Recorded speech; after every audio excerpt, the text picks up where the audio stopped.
Muchas gracias, Adán, por la amable presentación. Muchas gracias a todos ustedes por estar aquí. Gracias, por supuesto, al Festival Valladolid Piensa por invitarme. Yo estuve en esta sala, en este mismo espacio, hace 6 años, hablando de un tema próximo al que voy a tratar hoy. Hablé de la ciencia soviética con la pregunta «¿ni ciencia ni soviética?», porque hay y existe todavía como ciertos mitos y ciertos prejuicios acerca de lo que sucedió bajo la Unión Soviética en términos científicos. Además, tengo el privilegio de tener a mi lado a un profesor de filosofía de la ciencia, con lo cual me podrá dar capones en lo que voy a decir a continuación sobre la astrología. El título de la conferencia es Horóscoño Millennial, la astrología con perspectiva de género y de generación.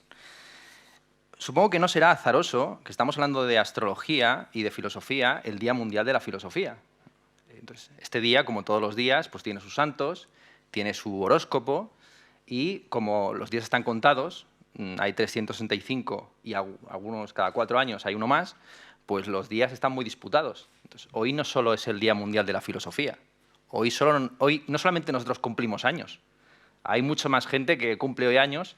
En concreto, hoy es el Día Mundial del Flamenco, de la tolerancia, que podría ser tesis, antítesis, síntesis, ¿no? Filosofía, tesis, antítesis, flamenco, síntesis, tolerancia. Del patrimonio mundial. Habrá otro día, supongo, para el patrimonio comarcal o municipal. Es también el Día Mundial del Récord Guinness. El Récord Guinness tiene también su Día Mundial, por supuesto. El Día Mundial del Cáncer de Páncreas, lo cual da que pensar que el resto de cánceres pues también tienen su propio día, porque no van a ser menos. El Día de la Empresa Social, lo cual también nos da que pensar que existen otras empresas que quizás sean asociales o insociables. El Día Mundial de la Gastronomía Mexicana, porque claro, México no puede haber un Día de la Gastronomía, tiene que haber uno aparte para cada país. Y al mismo tiempo, paradoja, que es el Día Mundial de la Gastronomía Mexicana, es la semana de concienciación sobre el azúcar. Claro, complicado de celebrar al mismo tiempo el Día de la Gastronomía Mexicana y el Día de la Concienciación o la Semana de la Concienciación sobre el Azúcar. Pero ahí no ha terminado. Es también la Semana Mundial del Emprendimiento. Así que nada, parece que lo que está más fuerte de todos los que cumplen años son la empresa. Bueno, pues vamos a hablar de esta empresa que ha sido y es la astrología. Me había escrito una página y media cuando ofrecí el título de esta conferencia. Me encontraba yo leyendo a Samuel Beckett en la corrección de mi primer poemario, mi primer y único poemario. No soy un poeta tan plasta como para haber publicado varios poemarios. Mi primer poemario salió a la venta justo ayer, lo pueden comprar en sus librerías de confianza. Es el Día del Emprendimiento, entonces pueden comprarlo en sus librerías de confianza por 4,95 €. 14,95 €, no hay tanto descuento, no se preocupen. 14,95 €, no está tan barato. Pero bueno, son bastante páginas. Total, que estaba yo leyendo las obras completas de Samuel Beckett, poéticas, traducidas por Genaro Tallens en la editorial Hiperión, y justo me llegó la propuesta de dar una conferencia aquí, y entonces decidí ofrecer un título sacado de ese poema, del primer poema escrito por Samuel Beckett. Y escribí esta página y media, que es todo lo que he tenido preparado. El resto está entregado a la suerte, al hado y a la fortuna. Dice así: yo mismo hace 6 meses, otro día mundial de Dios sabe qué. Para empezar hay que explicar el título. Es una referencia al primer poema escrito por Samuel Beckett una tarde de 1930 para presentarse a un concurso de poemas sobre el tema del tiempo. Beckett, que acababa de leer una biografía de Descartes, compuso un centenar de versos en un estilo a medio camino entre Joyce y Eliot, con juegos de palabras procaces, referencias culturales oscurísimas y expresiones entrecortadas, empezando por el título, Horoscope, traducido al castellano por Genaro Tallens como horoscoño, o horóscoño, para mantener la tilde. No es ni el primer ni el último juego de palabras en la carrera literaria de Beckett. Unos años después, publicaría su primer libro de relatos, titulado en inglés More Pricks Than Kicks, una referencia a la Biblia, Hechos de los Apóstoles, donde se pondera lo duro de dar coces, kicks, en la traducción de Jaime I, ¿se traduciría? James, no sé cómo se traduce. Jaime I, la traductora al inglés más importante de la Biblia, el rey James. King James, la traducción del rey James.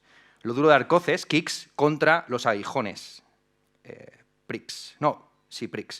Pero a nadie que conozca el idioma inglés se le escapa el doble sentido sexual de este título, que Talens, inspiradísimo, propone traducir como más pichas que dichas, more pricks than kicks. Todo con la anuencia de Beckett, quien dejó escrito que, cito textualmente, mi obra es cuestión de sonidos fundamentales, fuera bromas, tan repletos como sea posible y no acepto responsabilidad por nada más. Si la gente quiere sufrir jaquecas por las insinuaciones, que las sufra. Y se les provea de su propia aspirina. Fin de la cita. Estas palabras también se aplican a esta conferencia. Si a vosotros os dan jaquecas mis insinuaciones, ios proveyendo de vuestras propias aspirinas, pues en esta conferencia, ya os trigueguarneo, van a aparecer muchos horóscoños. Horoscope no es la única referencia a la astrología / astronomía en el poema de Beckett. Astrología / astronomía, que en la época de Descartes eran la misma disciplina. Medio siglo después, Newton invertirá la mitad de su vida en buscar la piedra filosofal.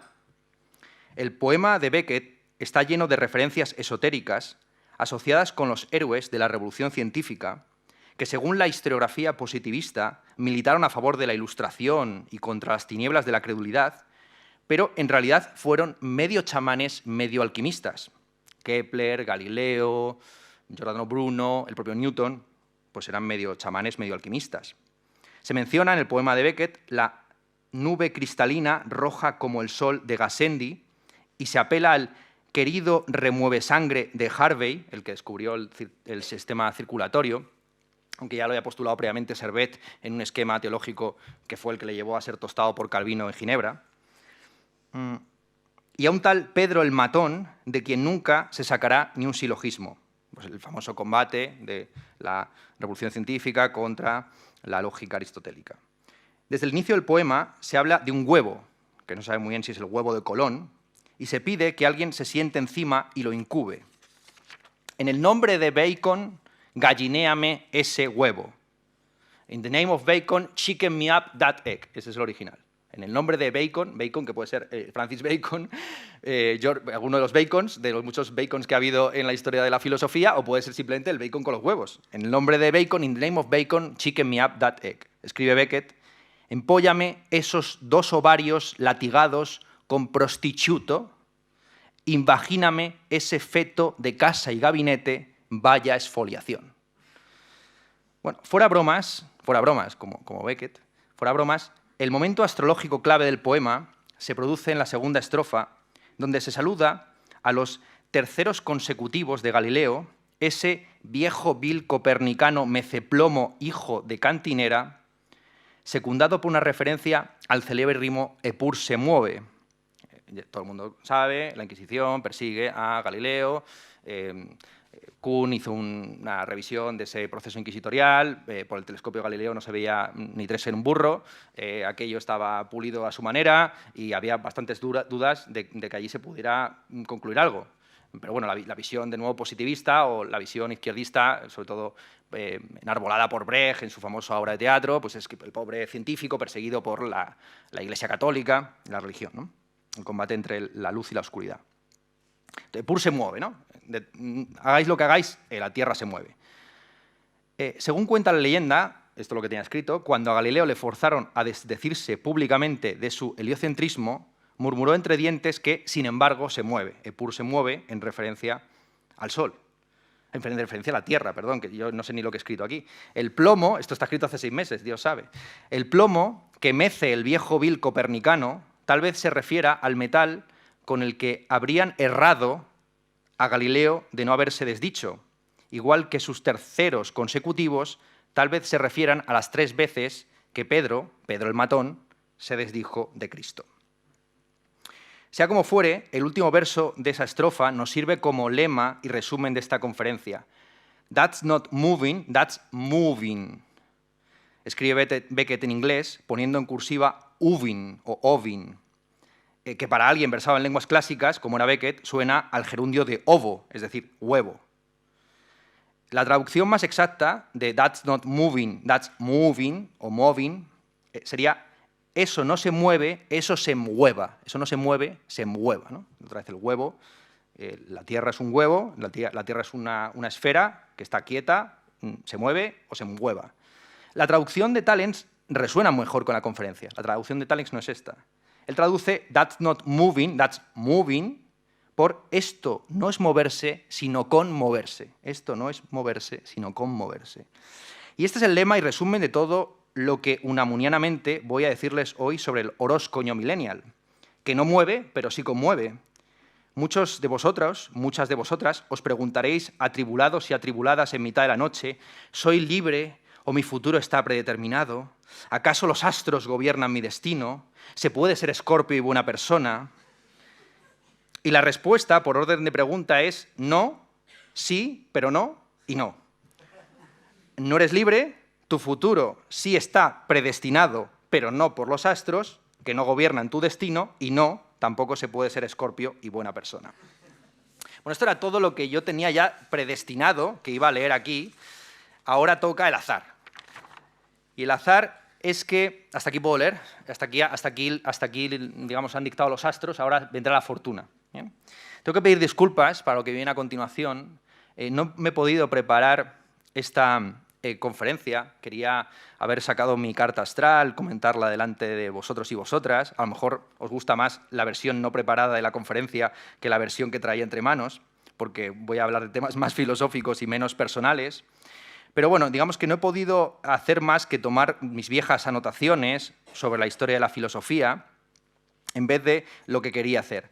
Bueno, y no obstante, para no dejarles sin un poquito de miel en los labios, he hecho una captura de pantalla, según entraba en este edificio, del pronóstico de Esperanza Gracia, para el día de hoy, para un Libra como yo. Yo nací el 22 de octubre del año 1990 a la 1 de la tarde. Si alguien es un mago, un chamán en la sala, pues que luego comente qué significa eso, ¿vale? 22 de octubre del año 90 a la 1 de la tarde en Madrid. Libra. Tengo el amor al 80%, el trabajo al 50% y la suerte al 50%. Dice, con el planeta Venus en tu signo, tu vida sentimental está muy favorecida. Te mostrarás apasionado y tendrás un carisma especial que te abrirá muchas puertas.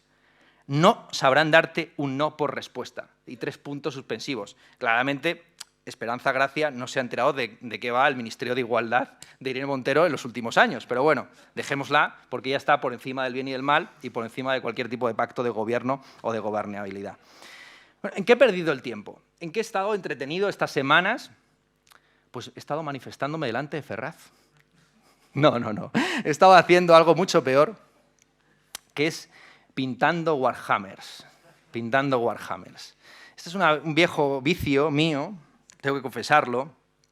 Para quien no conozca Warhammer, pues es un juego de mesa que se juega con miniaturas que tienes que montar y pintar tú mismo, de razas más o menos inspiradas por El Señor de los Anillos. De hecho, Tolkien demandó a Games Workshop, la compañía que hace Warhammer, por copiarle literalmente los orcos, los elfos, el imperio. Yo hacía, cuando era pequeño, sobre todo cálculos mentales. Estaba haciendo como una especie de gran cálculo de cuál sería el ejército perfecto de 2000 puntos. Cada unidad vale unos puntos, te presentas al campo de combate, tiras unos dados y según lo que salgan los dados, pues tus unidades disparan, atacan con las armas cuerpo a cuerpo, avanzan, retroceden. ¿De acuerdo? Es un juego, en el fondo, de azar. Es un juego que mezcla la fantasía, la ciencia ficción con el azar. Entonces, esto no es una alegoría, no estoy haciendo una alegoría de... Esto no es una captatio benevolentiae. Realmente me he pasado toda una semana casi sin dormir, nada más que pintando Warhammers, yendo a Ferraz, pero no a la sede del PSOE, sino un par de metros más allá, que está la sede de Games Workshop, para comprarme las miniaturas. yo realmente soy un ludópata, lo reconozco. No un ludópata de apostar y dinero, pero sí me gusta el azar y me gusta en fin, lo que tiene que ver con la fortuna y la suerte. Y esto ya nos empieza a aproximar con una perspectiva de género a la cuestión del día de hoy. Porque un prejuicio sexista es que los hombres tienden a la ludopatía casi tanto como las mujeres a la mística o a la astrología. En Santiago de Chile, un chileno muy sabio me soltó la siguiente frase: la astrología es para las mujeres lo que la geopolítica para los hombres. Tenemos aquí a un profesor de filosofía de la ciencia y él podrá decir, digamos, testificar que efectivamente estas dos disciplinas tienen en común que son pseudociencias. Es decir, tanto la astrología como la geopolítica nunca fallan, son infalsables popperianamente, siempre aciertan. Si hay guerra en Israel, ya lo predecía Mackinder, la teoría del pivote, los bloques de conflicto, los superpoderes. Siempre hay algún tipo de geopolítica. Claro, los que se dedican a geopolítica están cada día pronosticando el comienzo de la Tercera Guerra Mundial. Entonces, claro, es normal que al final, cuarto milenio y programas de este estilo se han convertido en la vanguardia del periodismo contemporáneo, porque si te pasas 30 años diciendo que va a venir una pandemia global, a lo mejor algún día viene. Entonces, efectivamente, los relojes que están quietos dan 2 veces al día la hora bien. Eso está cierto, eso es cierto. Entonces, esta idea de que las mujeres tienden a la astrología, ¿no?, que es una disciplina que tiene que ver con el destino, con el determinismo, mientras que los hombres tienden a la ludopatía o la geopolítica convertida en una ludopatía donde ya no tiras dados y juegas con muñequitos, sino que eres un general que te pones la casaca de combate y señalas objetivos y te pasas meses bombardeando a niños. Esto, en el fondo, es lo opuesto. Es el reino de la guerra, del amor, que yo tengo al 80%, es decir, el indeterminismo, la suerte, la falta de reglas, de normas. En ambos casos estamos ante disciplinas, insisto, pseudocientíficas por omnicomprensivas, porque todo lo predicen, todo lo pueden explicar. Y aquí es donde entramos a la conferencia, a manejar los dos conceptos fundamentales de esta conferencia: geopolítica, astrología, azar y destino.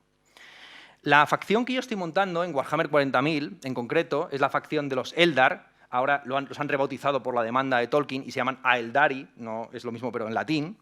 Los Eldar son los elfos del espacio, los elfos del año 40.000. Me he comprado la patrulla de combate, podría hablar 2 horas sobre esa patrulla de combate que ya he pintado.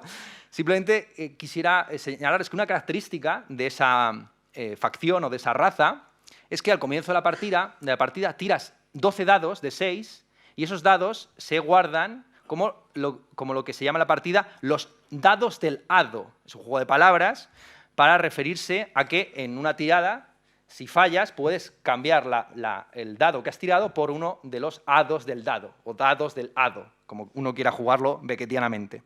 Entonces, aquí estamos ante la... Claro, ¿cómo puede ser que haya dados del hado? ¿Cómo puede ser que el azar determine el destino? ¿Cómo puede ser que lo indeterminado, que es tirar un dado, determine lo que va a suceder en un futuro? Bueno, esto es la paradoja, en el fondo, de la libertad.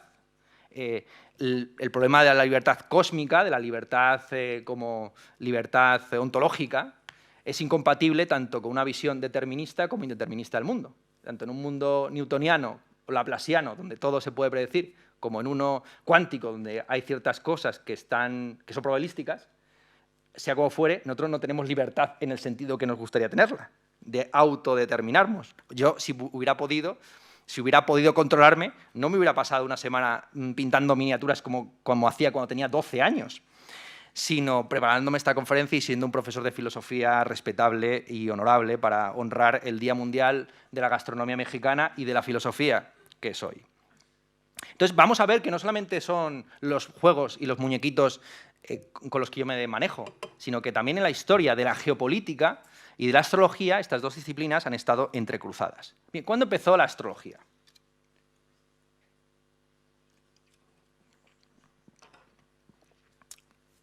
No hay una, sino en principio 4 astrologías: la mundana, la natalicia, la lectiva y el horóscopo. Y esas 4 astrologías surgen históricamente y se van complementando las unas a las otras, hasta el punto que la cuarta, el horóscopo tal y como lo conocemos a día de hoy, no es sino la síntesis de las 3 primeras. La astrología mundana se calcula que aparece de manera coetánea en China y Mesopotamia en la Edad de Bronce. La Edad de Bronce empezó en el siglo XIII aproximadamente, antes de Cristo, ¿qué digo? 23 antes de Cristo, y pues tiene que ver con el desarrollo de los primeros imperios, de los primeros estados que ya no son congregaciones de ciudades, y con el desarrollo de la escritura. En China, los Hanzi, los caracteres chinos, como es sabido, surgen a partir de predicciones astrológicas que se realizaban echando bronce, precisamente, sobre el caparazón de una tortuga y viendo cuáles eran las configuraciones del metal, cómo se solidificaba el metal sobre ese caparazón. En el caso mesopotámico, la escritura empieza con el objetivo también de clasificar y ordenar y taxonomizar las propiedades del emperador acadio, de los emperadores acadios, y entre esas propiedades, entre esos atributos, se encuentran también los atributos y propiedades celestes, astronómicas o astrológicas. Y aquí es donde aparece nuestra primera figura femenina, Eneguana, Enheduana, perdón. Enheduana, la primera poeta y el primer escritor del que tenemos constancia, nacida en el 2286. Quiero que se paren un momento a pensar sobre eso. Quiero decir, 2286 a.C., esta es la primera escritora que tenemos constancia. Homero es como del año 800, ¿vale? O sea, quiero decir que ese es el salto que tenemos, desde la primera que tenemos constancia de su nombre y que nos quedan textos suyos, hasta Homero, ¿eh? Enheduana, 1286, 2286, a mí mismo me resulta difícil asumirlo, 2286, 2251. Es decir, una escritora del siglo XXIII a.C., ¿vale? Hace 4.300 años. Pues bien, esta es la hija de Sargón I el Grande, el primer emperador acadio, justo al comienzo de la Era del Bronce. Se calcula que se suele poner que la Era del Bronce empieza justo el año en que murió Enheduana. Sargón, no voy a contar la historia del imperio acadio, pero básicamente establece lo que se considera a día de hoy el primer imperio territorial, lo que no es simplemente una alianza de varias ciudades en Mesopotamia. Y, de hecho, imperialmente pone a su hija, Enheduana, es una humillación, para la ciudad de Ur, que había sido una potencia fundamental en los siglos previos, la pone en el templo de la luna, que era el templo fundamental de culto de la religión sumeria, que tenía como una gran figura, una gran deidad, a Inanna. Inanna en sumerio, Ishtar en acadio. Bien, Inanna, Ishtar, es lo que nosotros llamamos Venus. De Enheduana, uno de sus poemas más conocidos es un himno a Venus, donde habla de esta diosa, Inanna o Ishtar, en sumerio y en acadio, no solamente como una deidad mitológica, sino como un planeta concreto, y dice de ella que su camino es inescrutable. Efectivamente, Venus desaparece durante un tiempo largo en el año, tiene un sentido errático, igual que muchos otros planetas. Se calcula que a partir de Sargón empiezan a establecerse dataciones empíricas de cuál es el camino de los astros. Se intenta buscar algún tipo de regularidad, pero por ahora lo que dice Enheduana, el único texto que nos queda literario de esa época, es que los planetas son impredecibles, ¿no? Que tienen un camino propio. Y aquí es donde aparece este primer concepto asociado a la astrología mundana, que es una astrología que trata principalmente del carácter de las naciones. El objetivo es buscar cuál es el carácter que tiene un pueblo, un imperio, una dinastía, una región, en base a la disposición de los astros, tanto los que se mueven como los que están fijos, pero principalmente con un interés por los que se mueven, bajo la idea de que en el fondo el carácter es algo arbitrario, es algo azaroso. Aquí empieza el concepto griego, sería tige. Ya saben ustedes que los filósofos nos gusta mucho estar pesados con el griego, tige, ¿no? Este es el término que utiliza Homero. Cuando Homero dice que todos los dioses se someten al destino o a la fortuna o a la suerte, el término griego es tige. Es lo mismo, fíjense. Lo que nosotros contemplamos como dos cosas distintas, que tu vida se deba a una tirada de dados. Una tirada de dados no abolirá el azar, de Mallarmé, ¿no? Una tirada de dados no abolirá el azar. La tirada de dados no es que no abola el azar, es que es lo mismo que el destino. determinismo e indeterminismo son identificables, al menos en esta época, la época de la Edad de Bronce. Bueno, esto sigue así, la astrología mundana, lo que se llama la astrología mundana, continúa durante muchos años en paralelo al desarrollo de la astronomía, de lo que podríamos llamar, o la cosmología, el estudio de los astros científico. En este punto, y hasta bien avanzado el siglo XVIII, astronomía y astrología son lo mismo. El siguiente paso, la siguiente faceta de la astrología es la llamada astrología natalicia, que surge aproximadamente en el siglo VI o V a.C. en Egipto y Persia. Las razones que se dan de la evolución desde la astrología mundana a la natalicia no son muy claras. La mayor parte de los historiadores, sobre todo hay un tal Campión, Nicolás Campión tiene un libro en 2 volúmenes, una historia de la astrología en Occidente, ese es el libro fundamental. No deja muy claro por qué motivo surge la astrología natalicia, no explica por qué surge la astrología justo en estos siglos, en el siglo VI y V, por qué durante casi 1600, 1700 años se conforman simplemente con estudiar los pueblos, las regiones, las dinastías, en China también, la asociación tradicional de las dinastías con animales, colores, disposiciones de los planetas. Sin embargo, en el siglo VI y V se produce una individualización de la astrología y ahora por el día del nacimiento de una persona se puede saber cuál va a ser su carácter, su personalidad, su destino. Sobre esto escribió mucho Walter Benjamin y luego también Rafael Sánchez Ferlosio, la identidad entre carácter y destino, o el conflicto entre carácter y destino. La razón que da Campión en su libro es que la astrología natalicia surge en el siglo VI y V con la conquista de Persia. Persia conquista Mesopotamia en esa época. Persia venía además con una religión, iba a decir monoteísta, pero en realidad sería dualista, una religión dualista, el conflicto entre la luz y la oscuridad, la religión zoroástrica, y su persecución del paganismo previo, del paganismo asociado a la pluralidad de los astros, vino de la mano de una privatización de la astrología. La astrología deja de ser una empresa estatal que quiere saber más o menos cómo va el Estado, dependiendo de la disposición de los astros, para convertirse en una empresa privada. Entonces, los astrólogos tienen que emprender socialmente, como en el día de hoy, y hacen cartas astrales a particulares, a nobles, incluso a veces a campesinos, a gente que quien pague recibe su carta astral. O sea, que hay una descentralización. Esto así lo explica Campión, pero no profundiza en las consecuencias filosóficas y sociológicas de la descentralización. Una descentralización que viene después de un periodo muy largo de unidad. Este es el periodo que Karl Jaspers llamó era axial. Entre el siglo VI y el siglo V es cuando nace la filosofía en Grecia, en India y en China. Son coetáneos Heráclito, Confucio y Buda, aproximadamente de los mismos años. ¿Bien? Entonces, tenemos una descentralización, que en Grecia la conocemos muy bien, es la famosa descentralización de las polis, de las ciudades-estado. La descentralización del caso indio es más complicada de datar históricamente, pero es previa al imperio Ashoka. Y la descentralización de China, sí que la tenemos datada históricamente, es el periodo de los reinos combatientes. Son las 3 épocas doradas de la filosofía. Tanto en India como en China como en Grecia surgen en paralelo la filosofía asociada a la descentralización. Esto lo explicaba muy bien el anarcocapitalista Miguel Anxo Bastos, siempre intentando barrer para casa.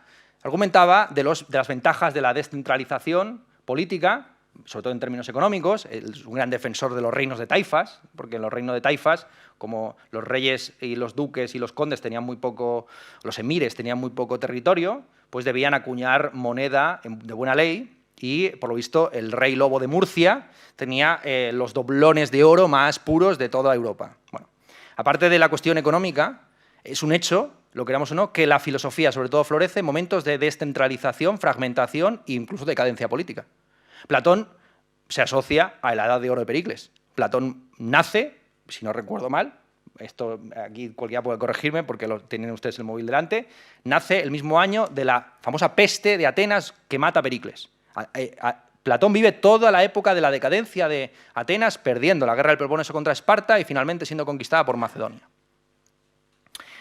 Confucio vive la destrucción del imperio Zhou, de la dinastía Zhou, y la irrupción del periodo de los reinos combatientes, donde China se divide en 10 estadetes que pelean entre sí. El periodo dorado de la filosofía alemana es el periodo de los Kleine Staaterei, de los pequeños estadetes, donde pues, está el Palatinado, Prusia por ahí, un par de ducados, el duque de Weimar, el conde de no sé qué. Bien. Esto tiene que ver con la libertad de expresión que da la descentralización. En un contexto descentralizado, pero sobre todo en un contexto descentralizado que viene desde un momento de unidad previo, existen dos tendencias. Para empezar, una tendencia nostálgica, la búsqueda de una unidad perdida que se busca no solamente en política, sino muchas veces ontológicamente, buscando un principio, un espíritu, una unidad primigenia de la que surge luego la pluralidad. Eso sucederá igualmente en la decadencia del Imperio Romano con los neoplatónicos, la búsqueda del uno. Y al mismo tiempo que sucede eso, hay una libertad de expresión factual muy sencilla, que es, si una ciudad-estado te persigue, no te impide decir tus teorías, pues te vas a la ciudad de al lado. Y andas unos kilómetros y estás ya en otra jurisdicción. Eso fue lo que le ofrecieron a Sócrates de manera célebre cuando le juzgan por impío. Esta época, la época de la fragmentación posterior a la unidad, es la época en la que surge el sentido histórico.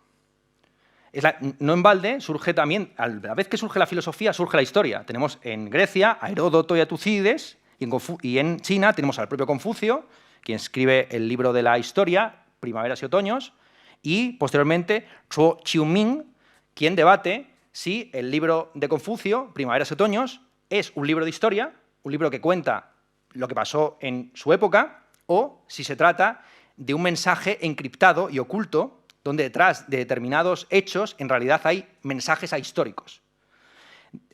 La aparición de la conciencia histórica no se puede disociar, me parece a mí, de la astrología natalicia, porque en la astrología natalicia la suerte no depende simplemente de un carácter abstracto, sino de un día concreto, de un momento oportuno, del instante en el que uno nació.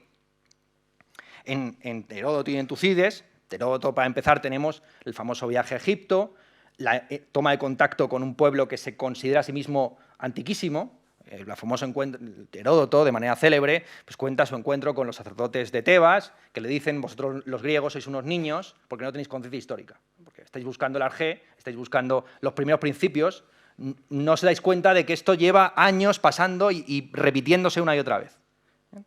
Y en Tucídides tenemos un concepto de historia donde la historia no depende de factores necesarios, bien sea psicológicos, bien sea sociológicos o que dependan del clima.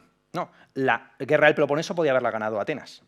Y todo depende en realidad de la capacidad de persuasión que tienen los discursos. La historia de Heródoto, la historia de Tucídides principalmente es una historia de discursos. El famoso discurso de Pericles está ahí, el discurso, es un libro de discursos, básicamente. Es una aplicación de la retórica sofística al campo de la historia y de la política, donde los hombres tienen capacidad de persuasión y por medio de las palabras y los actos transforman el mundo. Y no están determinados ni por los astros, ni por su psicología, ni por su determinación social. Bien. Entonces surge, el concepto fundamental que surge en esta época, y vamos a utilizar una palabra griega, es kairos, es decir, el momento oportuno. Esto es lo que está asociado a la astrología natalicia. Uno nace en un momento oportuno o inoportuno, pero nace en un momento y no en otro. Entonces, el momento del nacimiento es el que determina la existencia, igual que el momento en el que uno toma una decisión determinará si es buena o mala. Claro, esto es un concepto de tiempo que se opone a otros dos, el famoso cronos y aion, las tres palabras griegas. Cronos, tradicionalmente, siempre ha referido al tiempo objetivo, que inicialmente era un tiempo limitado, bajo la idea de que todo debe estar definido, tanto el espacio como el tiempo. Luego empiezan todas las teorías sobre el mundo que existe desde siempre y los debates en la tradición aristotélica, Juan Filopono atacando a Aristóteles por haber postulado que el mundo existe desde siempre, existirá para siempre, frente a los eones o el aion, que es el tiempo subjetivo, el tiempo vital, un tiempo que se asocia a la inmortalidad del alma y, por lo tanto, desde las sectas órficas a el tiempo infinito. Entonces, el tiempo objetivo, el tiempo subjetivo y el tiempo de, lo podremos decir, la intersubjetividad, que es la oportunidad, el sentido de la oportunidad. Y aquí nuevamente aparece nuestra perspectiva de género. La anécdota más conocida sobre la astrología y la astronomía en este periodo de la era axial, vuelve a aparecer aquí una mujer. Es la famosa anécdota de la sierva Tracia. Todos vosotros y vosotras la conoceréis. Eras una vez Tales de Mileto, ¿no?, el primer filósofo en nuestra propia mitología o cronología filosófica. Estaba caminando junto a su sierva Tracia, de origen tracio, mientras miraba los astros y, como andaban las nubes, no se dio cuenta que tenía delante un pozo, se tropezó y se cayó. Entonces, la sierva Tracia, digamos que se granjeó su risa, su ironía de clase, pues riéndose de este hombre de alta cultura que está metido en su torre de marfil, pero que no tiene los pies asentados en la tierra. Entonces, sobre la muchacha Tracia, sobre la sierva Tracia se han escrito mucho y se ha analizado de múltiples maneras, pero también se puede analizar desde esta, ¿no?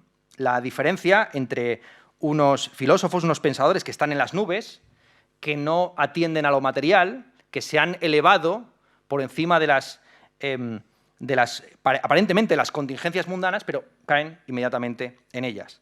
De manera célebre, Tales de Mileto se resarce oportunamente de esa risa de la muchacha Tracia o de la sierva Tracia, comprando al año siguiente toda la cosecha de trigo en virtud de sus predicciones astronómicas. Sabía que en ese caso, digamos, ambientales, sabía que ese año iba a haber una buena cosecha, compró toda la cosecha y se hizo de oro. Entonces, este juego, aquí empieza el tema del kairos. Volvemos a lo mismo, la oportunidad, ¿no?, el momento oportuno. Bien, esto es la astrología. Hasta hemos hablado de la mundana, hemos hablado ahora de la natalicia y ahora hablamos de la electiva. La astrología electiva es aquella que habla de hechos concretos, de predicciones factuales. El domingo ganará el Barça o perderá el Madrid. Este tipo de astrología, que responde a preguntas concretas, surge en el periodo helenístico, pero con influencias previas, pues la pitonisa, la sibila, donde normalmente son mujeres que hacen predicciones factuales, muy ambiguas, pero responden a preguntas concretas. Esto en China se desarrolla también de manera coetánea durante la dinastía Han. La dinastía Han va del 200 a.C. al 200 después de Cristo. Se suele decir que es el Imperio Romano de Oriente. Es un periodo de estabilidad, es un periodo de poca filosofía, pero de mucha unidad política, precisamente, y de mucha destrucción del pensamiento, de imposición de un canon unitario, igual que en Roma, pues la filosofía fueron 4 cositas de Confucio y poco más. En el caso de la dinastía Han, tenemos un debate, nuevamente, sobre la cuestión del determinismo que hay desde los astros a la Tierra. Hay varios filósofos de nombres complicados de pronunciar, Tung Chong-su, quien desarrolla la famosa teoría del mandato del cielo, la idea de que el emperador gobierna por orden celeste y que su gobierno está regido por los principios del yin y el yang, los colores, las estaciones y los animales. Esto está extraído, toda esta terminología está extraída de un libro, el Yi Qin, el libro de la suerte chino, que muchos de ustedes conocerán. La técnica moderna consiste en tirar 2 monedas al aire y, dependiendo de los resultados, se repite varias veces la tirada, tienes un patrón que puedes consultar en el libro. El Yi Qin le resultó fascinante a Leibniz. Leibniz, cuando desarrolló el lenguaje binario, que sirve para que funcione esta computadora, lo construyó basándose en el Yi Qin. Está la paradoja de que, de nuevo otra vez, de ciencia y magia, ¿no? Es decir, de que en el fondo uno de los principios básicos de la ciencia ficción es que toda tecnología lo suficientemente avanzada es magia. Si ustedes van con un ordenador al siglo XVII, o da igual, a mi propio abuelo, cuando era campesino allí en Andalucía que estaba dándole al zacho, le das un móvil y le das uno de estos y pensará que es un trabajo del demonio, una obra del demonio. Bueno, entonces, estamos en este periodo, la dinastía Han,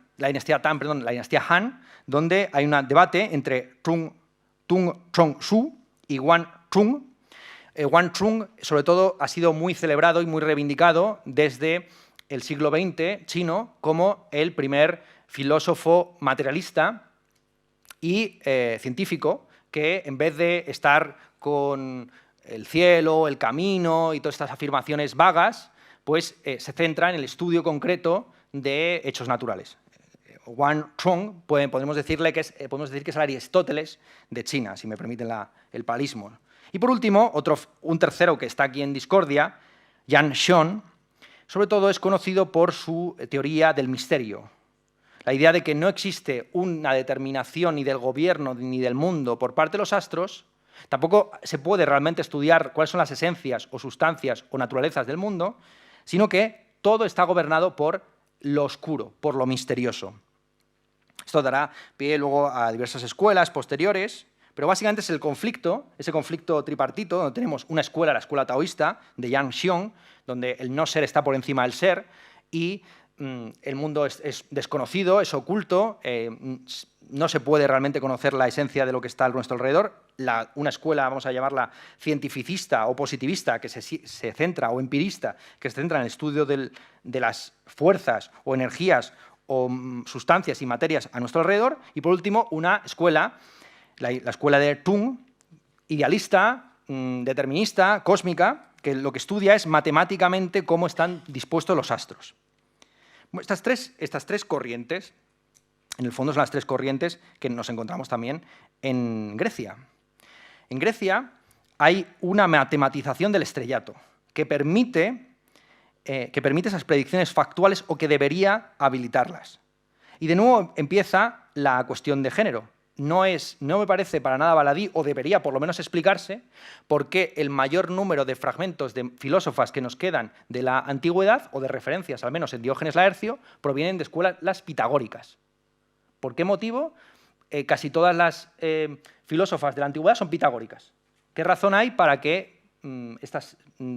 Yo tampoco voy a darles aquí la respuesta, simplemente les sugiero que es un tema de investigación interesante. Y ahí tienen TFGs y TFMs, vayan a hacer los TFGs y los TFMs sobre estos temas, que están muy bien, pero Temistoclea, Téano, Esara, la propia Perictione, sobre quien, a partir de quien yo escribí mi novela, sobre todo son pitagóricas, por no hablar finalmente de la última gran filósofa de la antigüedad griega, Hipatia, conocida por sus estudios nuevamente astronómico-astrológicos.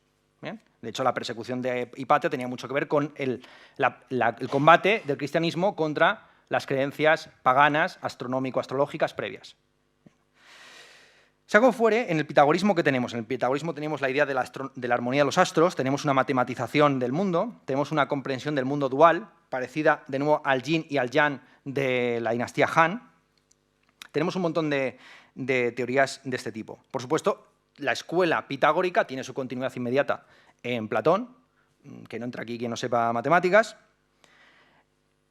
Una escuela, la de Platón, que de nuevo tiene figuras filosóficas femeninas interesantes, Axiotea y Lastenia, y una escuela que, por lo menos atendiendo a los diálogos de Platón, pues también se preocupó por estas cuestiones astronómico-astrológicas. Tenemos, por ejemplo, los famosos pasajes de la República, donde Platón habla, bueno, la República y también las leyes, habla de cómo la corrupción del Estado empieza con la corrupción de la música. Claro, entender qué significa música en esa época. No simplemente es cancioncitas, sino la matemática del alma. En el trivium y el quadrivium, el quadrivium, como ustedes saben, son astronomía, aritmética, geometría y música. Se entiende que estamos ante las matemáticas de los números, aritmética, de las figuras, geometría, de los astros, astronomía, y del alma. La matemática del alma es la música es la matemática del alma. La decadencia de la matemática en la República de Platón no solamente es que la gente interviene en el teatro y no se conforma con lo que le dan, sino que critica las obras que aparecen, las tragedias, las comedias. No solo eso. Es también que se reproducen en fechas inexactas. En la República hay unos pasajes bastante raros donde Platón señala que hay unas fechas reproductivas concretas que si no se cumplen, todo ya va al traste a partir de ahí, ¿no? Entonces, hay una matemática astronómica y psicológica que se debe cumplir, hay una disciplina del cuerpo y del alma, una gimnasia mental y corpórea que se debe llevar a cabo. Esto es lo que tenemos en la República. Y en el Timeo, por supuesto, tenemos la matematización máxima del mundo, bajo la idea de que el demiurgo imprime unas formas, los 5 sólidos regulares, descubiertos por Platón, sobre una materia, sobre una jora, sobre una especie como de receptáculo, y crea el mundo. Bien, a partir de Platón surgen varias escuelas filosóficas, ustedes las conocerán, se las he explicado en clase, y en muchas de ellas hay debates sobre temas de astronomía y de astrología. El principal libro que da cuenta de esos debates del periodo helenístico es el de Adivinatione de Cicerón. Cicerón, como ustedes saben, fue a estudiar a Grecia y principalmente fue discípulo de la Academia y de la Estoa. Él estudió con Posidonio, uno de los últimos estoicos griegos, y también estudió en la línea del escepticismo académico que había empezado con Carnéades. Carnéades y Posidonio tenían dos posiciones totalmente opuestas al tema del determinismo.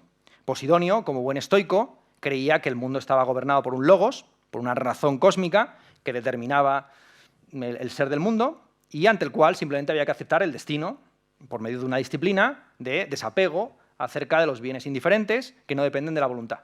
Esta es la paradoja que siempre ha tenido el estoicismo, que cree en el determinismo, cree en el destino y al mismo tiempo cree que debemos ser dueños de nuestro propio destino, al menos espiritual, adaptándonos a nuestra propia naturaleza o al ser del mundo allá afuera. Carnéades, por el contrario, como buen escéptico académico, es decir, que no es que simplemente no se pronuncie sobre ciertas cosas, sino que dice que factualmente que no se pueden conocer dichos hechos, llevando al extremo los finales abiertos, podríamos decirlo así, los cliffhangers de Platón, porque en Platón de repente los diálogos terminan y no hay conclusión. Y entonces, pero el bien, la prudencia, la república, esto, al final, ¿a qué conclusión llegamos? No hay como no hay un abstract. Platón no está indexado. Platón tú lo mandas a una revista de Q, ¿no? Y te lo echan para atrás. Bueno, un amigo mío ha querido traducir un texto de Leibniz, no ha querido, lo ha traducido. Ha traducido un texto de Leibniz, donde es un diálogo entre un perro y su amo, donde el amo ha inventado una nueva tecnología que permite crear comida para humanos a partir de huesos. Y el perro se queja, ahora que estamos con los cínicos, el perro se queja porque el hueso es la comida del perro, ¿no? Y no del humano. Pues bueno, este dialoguito lo ha traducido, lo ha querido mandar a ver revistas, y le ha dicho, es que es muy poco serio esto de un diálogo. Pero es Leibniz, pero es que es muy poco serio. Bueno, pues en fin, así estamos, ¿no? Así estamos en el mundo académico y así nos lo merecemos, nos merecemos todo lo que nos pasa. Total, que Carnéades, por el contrario, como buen escéptico, pues afirma que todo esto es una tontería, que esto es una chorrada, que si fuera cierto que los astros el día de tu nacimiento determinaran tu destino, pues entonces todas las personas que nacieron el mismo día deberían ser iguales. Pero sin embargo hay hechos, incluso los gemelos, aunque nacen literalmente el mismo minuto, misma hora, tienen personalidades distintas. O también pone ejemplo, no solamente el día del nacimiento, sino de la muerte. Ya se empieza a ampliar, fíjense, en esta época, se empieza a ampliar la idea de astrología, no solamente al momento del nacimiento, sino a toda la vida. Si es cierto que los astros determinan nuestra vida y nuestra muerte, entonces todas las personas que murieron en un campo de combate debieron nacer el mismo día, o debieron tener el mismo signo, o los astros debieron estar dispuestos de la misma manera. Son refutaciones fáciles a las tesis del determinismo total, porque lo que se busca ahora ya no es simplemente indicios, vagas señales, mensajes ocultos, no, lo que se busca es conocimiento científico-matemático para poder predecir con precisión si el domingo ganará el Barça o el Madrid. ¿Bien? O si habrá en esta batalla quién de los dos terminará victorioso. Claro, aquí nos enfrentamos a la paradoja de la predicción práctica. Si las predicciones de cualquier ciencia que tiene luego consecuencias prácticas son verdaderas y no se puede cambiar ese futuro que se ha predicho, entonces, ¿de qué nos sirve conocer ese futuro? Si ese futuro se va a cumplir igualmente, ya lo conoceremos cuando suceda. Cuando lleguemos a ese río, cruzaremos ese puente. Pero si se puede cambiar el futuro, al menos incluso psicológicamente, porque muchos dicen, bueno, no se puede cambiar los hechos, pero sí que se puede cambiar tu disposición acerca de ellos. ¿Pero qué pasa? ¿Que los hechos anímicos no forman parte del mundo? ¿Que hay una determinación solo corpórea? ¿Que Dios solo predice tu conducta factual? Este es el debate de Auxilis. El debate de Auxilis en la escolástica española, entre los jesuitas y los dominicos, de si Dios tiene una ciencia media acerca de tu conducta, donde predice con un 99% de acierto lo que vas a hacer y te pone en la condición de elegir libremente lo que tienes que hacer, o si Dios tiene un conocimiento predestinatorio de tu conducta factual, pero no entra en los motivos psicológicos. Dios se queda a las puertas de tu conciencia, pero no penetra más allá. Tú haces las cosas por lo que quieras, pero las vas a hacer seguro. Bueno, pues este es un debate eterno. Entonces, si las predicciones son verdaderas y no se pueden cambiar, entonces ¿de qué sentido tiene hacerlas? Y si se pueden cambiar, entonces no son verdaderas. Esta es la paradoja de la predicción práctica. ¿Bien? Entonces, tenemos la astrología mundana, el carácter de los pueblos, de los colectivos, de las regiones, la astrología natalicia o natal, que tiene que ver con la aparición de la conciencia histórica y de la datación de los hechos. Tenemos la tige, la suerte de los pueblos, que es una suerte abstracta, ahistórica. Tenemos el kairos, que es el momento oportuno, y aquí en este contexto surge el concepto de destino fuerte e marmene. Es decir, la idea de que hay sí una determinación desde los astros hasta abajo, y es una pretensión, insisto, de matematización o de conocimiento protocientífico, como ustedes quieran verlo, del futuro. Y llegamos al horóscopo, tal y como lo conocemos a día de hoy.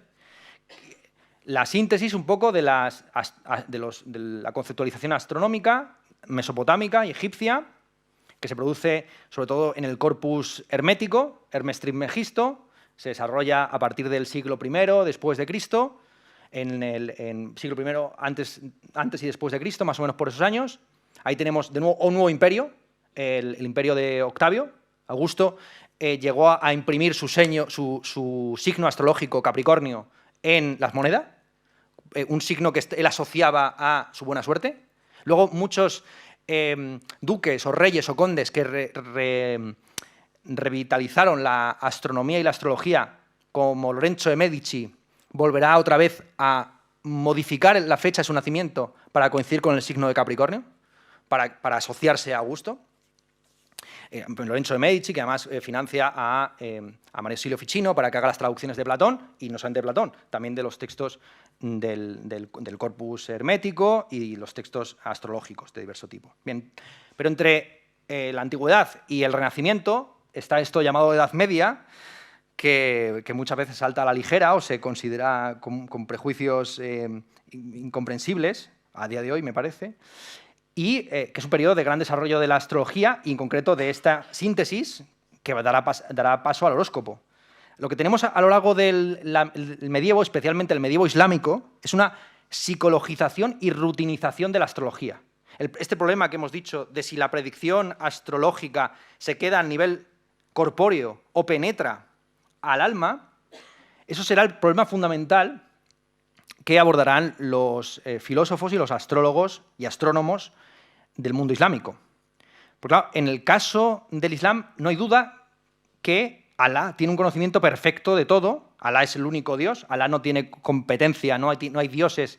Los astros en todo caso son instrumentos o causas medias de su acción en el mundo. Como ustedes saben, dos de las doctrinas filosóficas más conocidas de este mundo islámico, que voy a resumir ahora muy rápidamente, son el famoso fatalismo atomista y la doctrina del intelecto agente. El fatalismo atomista, desarrollado por Al-Ash'ari, sostiene que en el mundo no hay sustancias, no hay esencias, sino que el mundo está cortado por átomos espaciotemporales que Dios mantiene en la existencia. Esta es la doctrina que luego veremos en el ocasionalismo de Descartes. Descartes, bueno, no Descartes, sino digamos las consecuencias que tendrá en parte la filosofía cartesiana, con ese dualismo de sustancias, será en Malebranche, en Cordemois, Gleunix y todos estos, una tesis muy sencilla, la forma en la que interactúan la mente y el cuerpo, la forma en la que el intelecto actúa sobre el cuerpo o viceversa, es que Dios interviene ocasionalmente para garantizar esa coincidencia causal. En el caso de Al-Ash'ari hay un continuo mantenimiento de los procesos del mundo en la existencia por medio de una creación continua. Esta es la doctrina, insisto, del fatalismo atomista. Entonces, claro, ahí efectivamente no es que haya una determinación de nuestra conducta, de nuestra vida o de nuestra psicología por parte de los astros. Es que todo lo que va a pasar ya está previsto y predicho y casi realizado en la mente de Dios. Esta mente de Dios luego va a tener figuras intermedias en filósofos más tardíos, como Averroes. Averroes, de manera célebre, desarrolla su teoría del intelecto agente, partiendo de un pasaje del De Anima, de Aristóteles. Aristóteles, por resumirlo mucho, aunque ustedes ya son versados en esto, se pregunta dónde estaban las verdades científicas antes de que se descubrieron. ¿Dónde estaba el teorema de Pitágoras antes de que existiera Pitágoras? ¿O es que las verdades científicas no se descubren, sino que se inventan? Pues un tema también de debate de filosofía de la ciencia antiquísimo. Y la respuesta que da Aristóteles es que, como él no va a postular la existencia de un mundo de ideas aparte del nuestro, y toda idea para existir debe estar en un intelecto o en una mente, pues postula la existencia de un intelecto siempre activo, de una ciencia siempre en acto, que se imprime factualmente en las mentes concretas y particulares. Esta es la paradoja que se da con la ciencia continuamente. La ciencia supuestamente es universal. En principio, todos los que estamos aquí en esta sala podríamos aprender topología algebraica. En principio, es universal. No hay una topología algebraica de Canarias y otra de Cataluña y otra, aunque se puede pactar, todo se puede pactar, que hay una topología algebraica para Cataluña propia, ¿no? Pero la topología algebraica vale lo mismo en Estambul que en Madrid y en Barcelona y en Girona, en todos sitios igual, ¿no? En principio es universal, pero luego es totalmente particular, porque no la conoce. Seguramente en la sala yo voy a predecir con un grado de acierto bastante grande que a 3 o 4 sabrán algo de topología algebraica. Habrán oído algo de topología algebraica, pero conocerla de hecho, claro, este es el problema de cómo puede ser que la ciencia sea universal a priori, en principio, en abstracto, y sin embargo luego sea particularísima, casi elitista en el desarrollo concreto. Bueno, pues esta es la respuesta, ¿no? Que existe un intelecto agente que luego imprime las verdades en el intelecto pasivo. Y cuál es la relación entre el intelecto agente y el pasivo, el paciente, pues algo que está en Alejandro Afrodisia y un montón de autores posteriores. La respuesta de Averroes es muy singular. En el fondo, el intelecto agente somos todos nosotros. Es simplemente un espíritu que atraviesa el conjunto de las mentes, que hace uso de nuestros cerebros, de tal forma que no pensamos nosotros, sino que piensa el intelecto agente a través de nosotros. Esto, por supuesto, ya digo que está asociado a la idea de la imaginación como término medio entre el intelecto y la sensibilidad. Muchas de estas teorías, de Averroes, Abenpace, Alfarabi, luego tienen su desarrollo en el idealismo alemán. Los que conozcan la diferencia entre la primera y la segunda edición de la Crítica de la Razón Pura sabrán de la importancia que tiene la imaginación como término medio, esa fuerza oculta del intelecto o el ánima de la mente que hace de mediación entre las categorías y las impresiones sensibles. Pues esto es lo que en el fondo estaba diciendo Abenpace. Abenpace decía que entre el intelecto agente y el intelecto paciente hay un intelecto habitual que es la imaginación. Bien, esto es a lo que vamos. Esto es la psicologización y rutinización de la astrología. Ahora, la astrología ocupa el conjunto de la existencia y sobre todo tiene un componente mental. O sea, tiene que ver no tanto con cómo nos comportamos o qué va a suceder, sino con cómo somos en nuestra personalidad psicológica. La doctrina del intelecto agente, en suma, que establece que hay unidades psicológicas transpersonales o interpersonales, en el fondo es de donde extrae buena parte de sus inspiraciones Jung.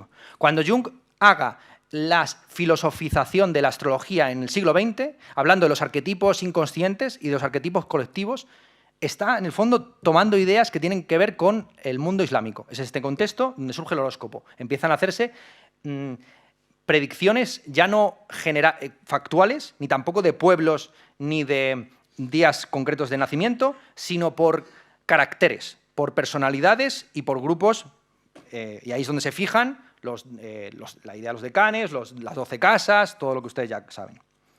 Y aquí nuevamente aparece una figura femenina, Nana Asmau. Nana Asmau, la poeta más importante del califato de Sokoto, en lo que actualmente es Nigeria, nacida en el año 1793, muerta en el 1864, hija del rey emperador Usman Dan Fodino, que lanzó las llamadas guerras Fulani en el norte de Nigeria, afirmando la ortodoxia del Islam frente a las religiones paganas y espiritistas de alrededor. El califato Sokoto es un califato muy interesante porque es uno de los imperios precoloniales subsaharianos del que tenemos más evidencia histórica y donde existe toda una trayectoria y una corriente de escritoras, la más importante de ellas es Nana Asmau, fundadora de un método de enseñanza que se sigue aplicando en ciertas partes de Nigeria incluso a día de hoy. Nana Asmau compuso una serie de poemas filosófico-líricos. En uno de ellos habla de la muerte de su hermano en combate. Los enemigos del califato de Sokoto aseguraban que el hermano había muerto porque le habían echado un mal de ojo, porque habían hecho una brujería contra él, ¿no? Y que además era un día preciso, concreto, y era un mal día, le había dado mal el Sol, el Venus o Mercurio, lo que fuera. Claro, Nana Asmau, que quiere afirmar la ortodoxia del Islam y que no quiere reconocer ningún tipo de deidad o divinidad intermedia entre Alá y sus súbditos, Nana Asmau en sus poemas, en el poema dedicado a la muerte de su hermano, se dedica a refutar sistemáticamente, es un poema filosófico, un poco pues, en la tradición que conocemos desde Parménides en adelante, es un poema filosófico en el que básicamente refuta las interpretaciones astrológicas de la muerte de su hermano. Bueno, y con esto podemos hablar de, ya que estamos en el siglo XIX, porque Nana Asmau es del siglo XIX, una autora de Nigeria, islámica, musulmana, pero ya del siglo XIX, hablemos de lo que ha sido la muerte y resurrección de la astrología. ¿Bien? La astrología desaparece, sobre todo en Occidente, a partir de la Revolución Científica, pese a que todos y cada uno de los padres tutelares de la Revolución Científica eran medio magos, medio chamanes. Insisto, Bruno, Galileo, Kepler, Newton. ¿Qué pasó justo después de Newton para que ya en el siglo XVIII, y no digamos en el XIX, la astrología fuera motivo de burla, de chacota? Todos los filósofos un poco dignos consideraban que eso era una tontería que se debía dejar atrás. Pues no lo sabemos muy bien, pero nuevamente, tanto en la muerte de la astrología como en su renacimiento, vuelven a aparecer filósofas. Tenemos aquí a las platónicas de Cambridge. Supongo que conocerán ustedes a Anne Finch Conway y Damaris Woodward Masham. Anne Finch Conway y Damaris Woodward Masham son dos autoras de lo que se conoce como el platonismo de Cambridge, un poco estudiado para lo importante e influyente que fue. Sobre todo se conocen a los dos autores principales masculinos de esa escuela, Henry Moore y Ralph Woodward, el padre de Damaris, quienes desarrollaron básicamente la teoría de que entre Dios y su creación existen nuevamente entidades intermedias, mediadoras, causas medias, principios medios.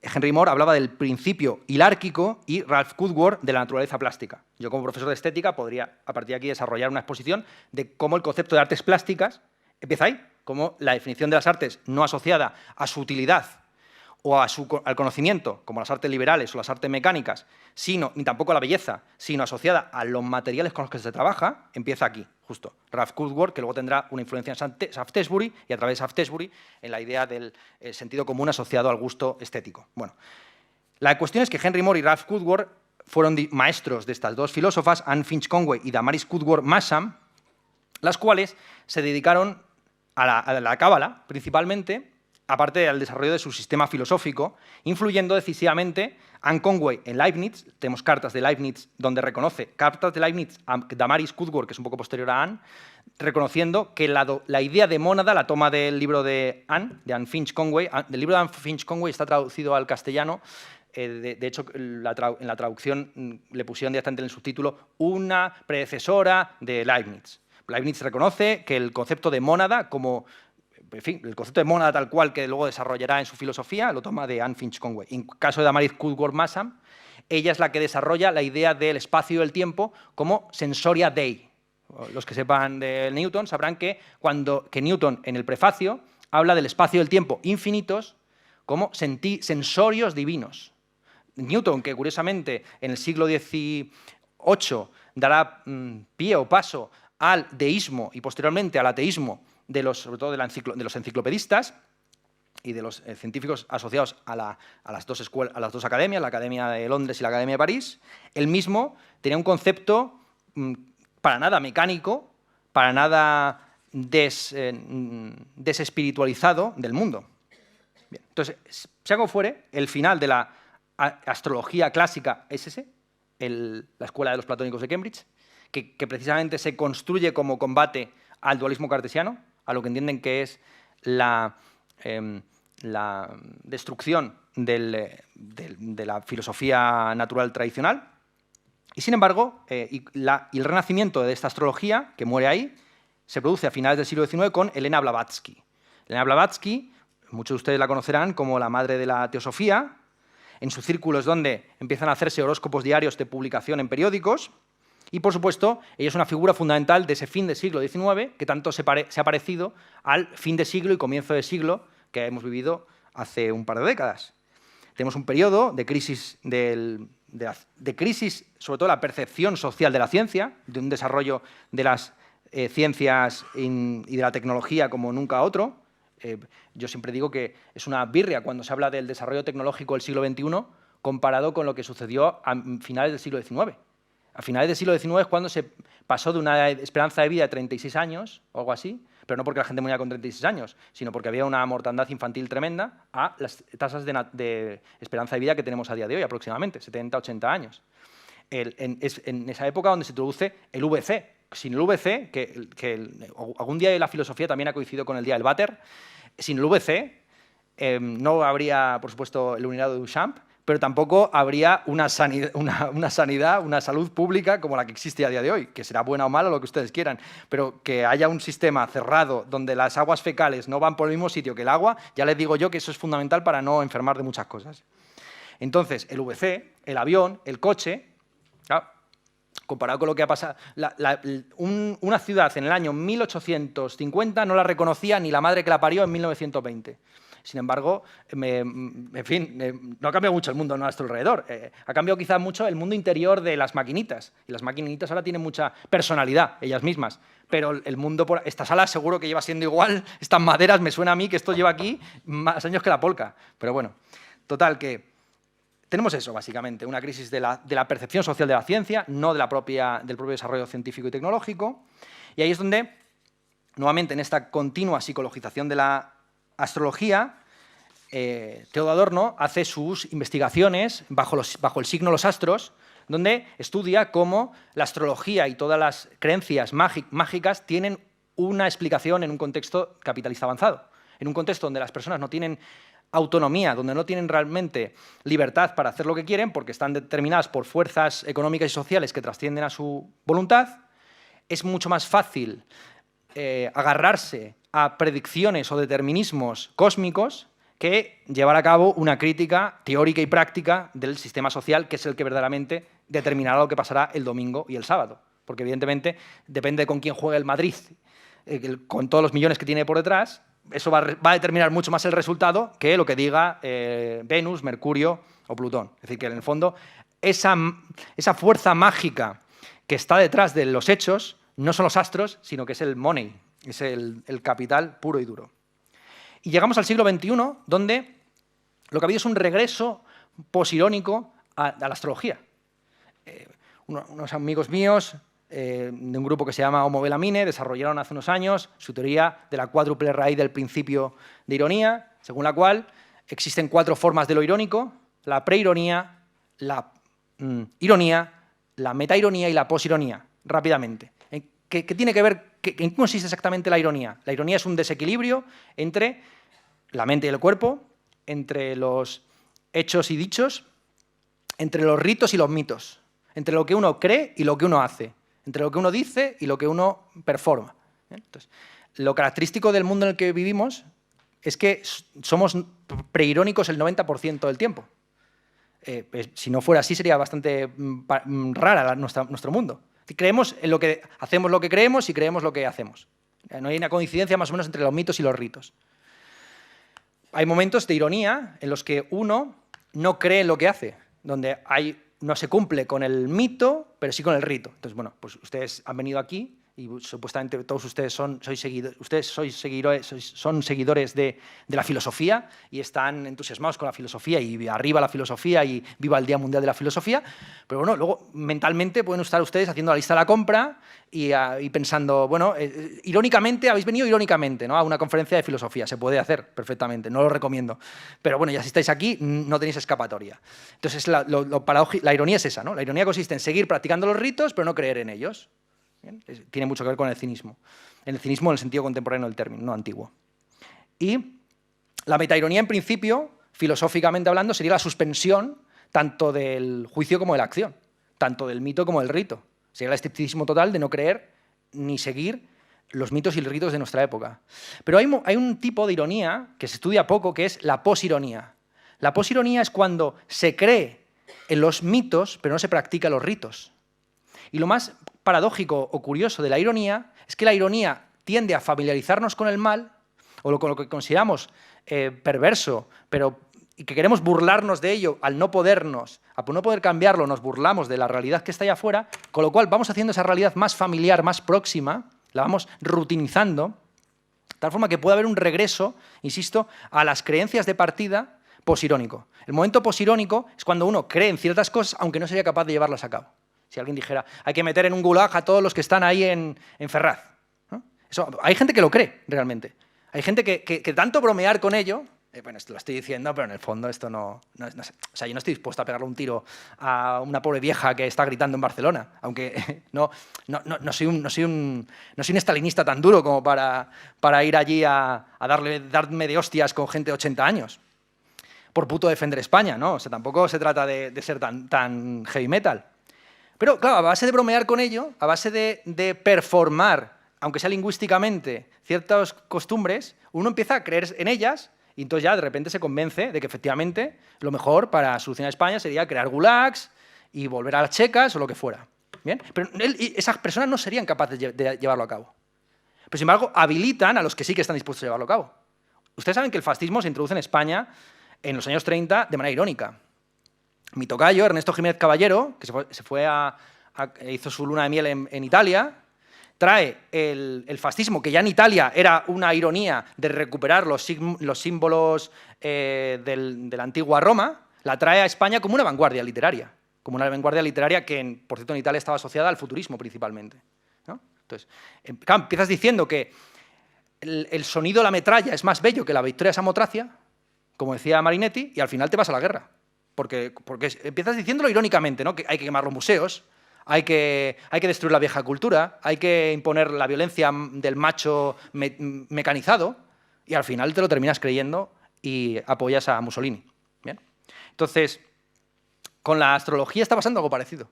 La astrología, igual que muchas otras creencias esotéricas, empezó como algo irónico o como algo que señalaba paradojas o contradicciones del mundo en que vivimos. Pues igual que la frase, somos las nietas de las brujas que no pudisteis quemar. No se pretende reivindicar en principio la brujería, se pretende señalar, por supuesto, pues las barrabasadas del patriarcado, la persecución nuevamente de las mujeres y de los conocimientos mundanos en el periodo del desarrollo científico, precisamente de la expropiación de los conocimientos femeninos. Bueno, hay un libro maravilloso sobre ese tema, así que no voy a decir una palabra más. Calibán y la bruja, de Federici, explica perfectamente cómo previamente a los enclosures, a la expropiación originaria del territorio, hay una expropiación originaria de la mente que consiste en la creación de un canon científico académico donde los conocimientos químicos y medicinales esotéricos fuera del mundo académico se van a considerar brujería. Y la persecución de esas chamanas, de esas magas en comienzo de la época moderna está asociada al desarrollo de la tecnociencia capitalista. Esto lo explica muy bien ahí Silvia Federici. Pero bueno, en principio, cuando se dice somos las nietas de las brujas que no pudisteis quemar, no se pretende recuperar la brujería. Pero claro, a base de decirlo, al final uno se termina convenciendo del Reiki y lo mismo con la astrología. En el fondo yo sé que la astrología, yo me he dado cuenta, que la astrología es una trampa. Cuando alguien te dice de qué signo astrológico eres y tú lo primero que respondes es yo no creo en eso, ya estás reconociendo que eres un capullo, que eres un idiota, que no quieres jugar a Warhammer, que no quieres jugar a la partidita. Ya sabemos que estas miniaturas no valen una mierda. Ya sabemos que esto es una tontería de niños de 12 años. Ya sé que esto no es una unidad de soldados imperiales con fuerza +3 y cañones de disformidad. Ya lo sé. Pero ¿estamos jugando a esto o no estamos jugando? ¿A qué estamos jugando? Vamos a juego, el azar y el destino, ¿no? Y con esto termino, no sin antes leer el párrafo que había escrito de cierre. Porque, claro, aparte del párrafo de comienzo, yo quería que el comienzo y el final estuvieran claros. Y mi intención era venir muy seriamente, incluso con corbata. Ya saben ustedes que yo me estoy poniendo serio en los últimos años, los que me sigan, y yo pensaba venir con mi nueva estética de profesor nada enrollado y académico y leer aquí unos folios y que ustedes no se aburrieran, eso es el objetivo principal. Pero no ha podido ser así, se habrán aburrido igualmente, o sea, mi objetivo lo habré cumplido de todas formas. Pero no ha podido ser así. De todas formas, vamos a leer entonces el final, ¿vale? El final, a ver qué dije aquí, hace 6 meses. Digo, después de tanto movernos y conmovernos con la astrología, ¿se acuerdan ustedes de that's not moving, that's moving? Volvemos a Beckett, ¿de acuerdo? Esto no se mueve, se mueva. podemos volver al oroscoño de Beckett, que tras apuntar con el telescopio de las paranomasias hacia el estrellato de la revolución científica moderna y detectar las imperfecciones esotéricas de los filósofos naturales setecentistas, concluye su poema, escrito en una tarde, para un concurso de poesía sobre el tiempo, con 2 versos. Igual que yo he preparado esta conferencia en el tren. De hecho, hay aquí una señora que ha ido conmigo, creo que ha ido conmigo al lado en el tren y ha visto cómo estaba tomando las notas que voy a contar ahora. En inglés rezan así: "And grant me my second starless inscrutable hour". And grant me my second starless inscrutable hour. Donde brilla de nuevo la perspectiva de género, la perspectiva genital, escrotal, que tanto nos ha interesado durante esta conferencia.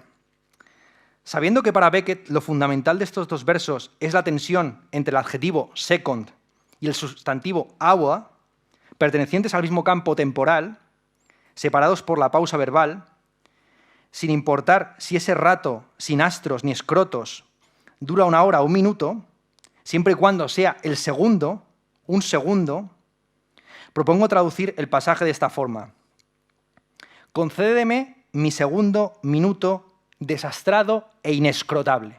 Concédeme mi segundo minuto desastrado e inescrotable. Esa es la petición con la que quiero terminar esta conferencia. En este mundo obsesionado por los géneros, los genitales y las generaciones, concedámonos 1 segundo, 2 minutos, 1 o 2 segundos o minutos, sin astros ni escrotos. Concedámonos, por favor, 1 segundo minuto desastrado e inescrotable. Solo así tendremos, por una vez, más dichas que pichas. Muchas gracias.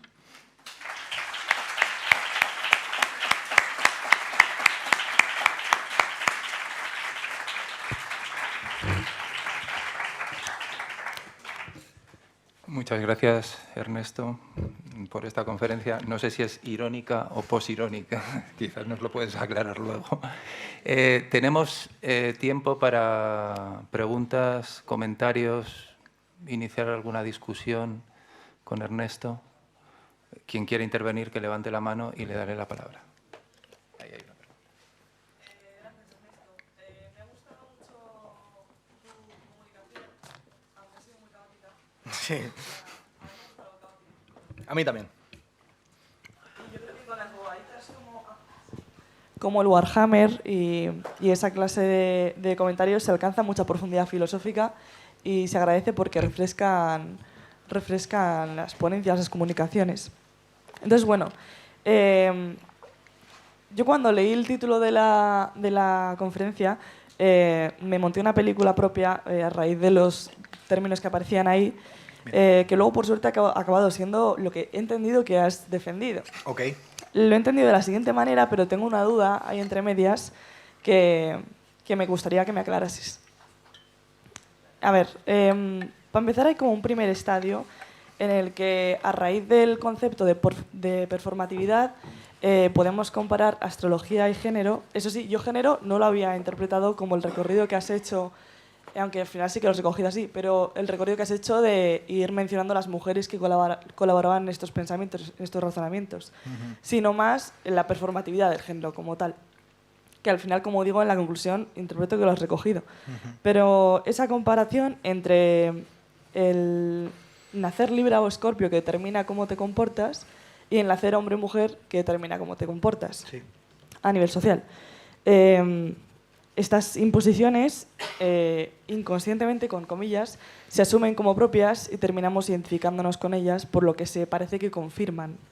Luego habría un segundo estadio donde aparece esa ironía, o esa postironía, en la que uno escoge, se reapropia, bueno, por haber tomado conciencia de que eso ha sucedido así, se reapropia de esos comportamientos y los hace desde un nivel superior, ¿no? Desde una distancia, pues eso, irónica, una distancia cómica, donde entra el concepto de juego, donde escogemos precisamente degenerar la filosofía o degenerar nuestra vida, el acto vital, con eso, de forma orgullosa, con ese juego. Y luego la duda está precisamente en este punto, porque no sé si te he entendido que esta posironía pasa a un tercer incluso estadio en el que ya no es posironía, sino que realmente nos identificamos con esa clase de creencias y realmente pretendemos ser brujas, pretendemos, nos creemos Libra, nos creemos Escorpio. Yo no sé hasta qué punto eso realmente sucede o si realmente sigue siendo un nivel posirónico o metairónico. No sé si podrías aclararme más este punto. Claro. Y de nuevo, gracias porque ha sido muy interesante y muy enriquecedor. Gracias. Claro, la ironía no es lo mismo que la comedia y esto está clarísimo, ¿no? La ironía tiene que ver con la falta de adecuación entre las intenciones y los resultados. Y así la tragedia es irónica. En la tragedia, Edipo no quiere cumplir su destino y precisamente por no querer cumplirlo, lo cumple. Y esto está presente en todo lo que he expuesto. Entonces, existe una ironía subjetiva, que es este desacuerdo entre las intenciones que conscientemente tenemos y los actos que llevamos a cabo, pero también hay una ironía en el mundo, efectivamente, que es esta estructura dialéctica donde de mucho creer algo, al final te vuelves un meme, ese meme hace que otros bromeen sobre lo que tú crees y lo que tú haces, ese meme se puede reproducir y repetir hasta tal punto que se vuelve a favor de los que se burlaban, o sea, de la creencia y de la conducta de partida. La crítica o la ironía respecto a la conducta y creencia de partida puede restablecer esa creencia posirónicamente y efectivamente hay un retorno posirónico a la preironía. Entonces, volvemos a la vez, es como circular. Digamos que a lo que nunca llegamos es a la metaironía. La metaironía, que es una suspensión del juicio total, donde no juzgo ni actúo ni nada, eso es imposible. A lo mejor hay ciertos segundos o minutos o horas, como decía, segundos inescrutables y desestrados o desestrellados en los que podemos estar sin creer ni actuar, pero es muy poquita cosa. Entonces, efectivamente hay una circularidad continua entre lo preirónico, lo irónico y lo posirónico. Eso sí que está clarísimo. Luego me ha gustado mucho lo que has dicho sobre la degeneración y el género, y efectivamente, pues en la conferencia que yo había planeado inicialmente, se iba a hablar más del tema de la identidad y de lo construido y lo natural, aunque bueno, más o menos ha estado también aquí en la exposición con la cuestión de la ciencia y la pseudociencia, de qué es lo que convierte a la astrología en una pseudociencia, o en una paraciencia, o en como queramos verlo. En el hecho de que de que no realiza predicciones teóricas que se pueden falsar, sino simplemente prácticas donde puede haber predicciones autocumplidas, ¿no? Pero bueno, en ese sentido, en todo caso, será una prudencia, no será una ciencia, será una prudencia, el que haya ciertos arquetipos, efectivamente, ciertos arquetipos psicológicos que uno asume consciente o inconscientemente y que performa socialmente. Efectivamente, eso tiene que ver con la identidad de género y también con la identidad astrológica. Sí, eso está muy bien visto. Y efectivamente habría que degenerar todo esto. Pero irónicamente, nuevamente. Es decir, no hay que creerse la ciencia tan duramente, no hay que ser un preirónico de la ciencia hasta el punto de que cuando te preguntan ¿de qué signo eres? Lo primero que tú digas es, si estás diciendo que, cuando te preguntan qué signo eres, que tú no crees en eso, ya está diciendo que eres del signo de los capullos, otra vez, ¿no? Del signo de los tontos. Ya está, es por ahí diría la cosa. Es una pregunta trampa de qué signo eres. Sí. Tú no crees en la astrología.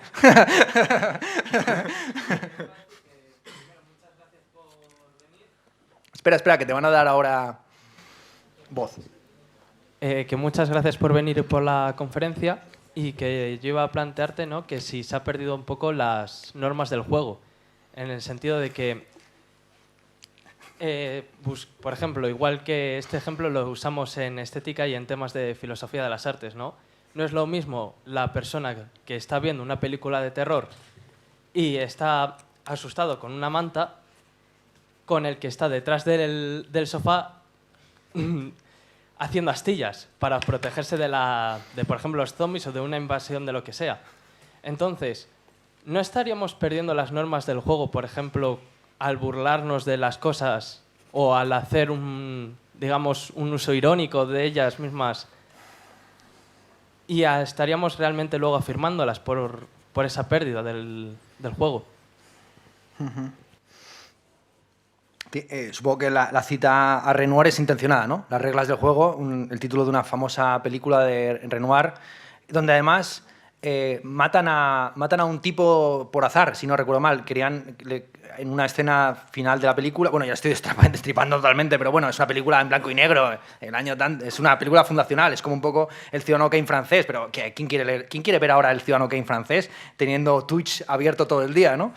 Pues sí, la regla del juego le pegan un tiro a un señor porque se pone la chaqueta de otro, literalmente.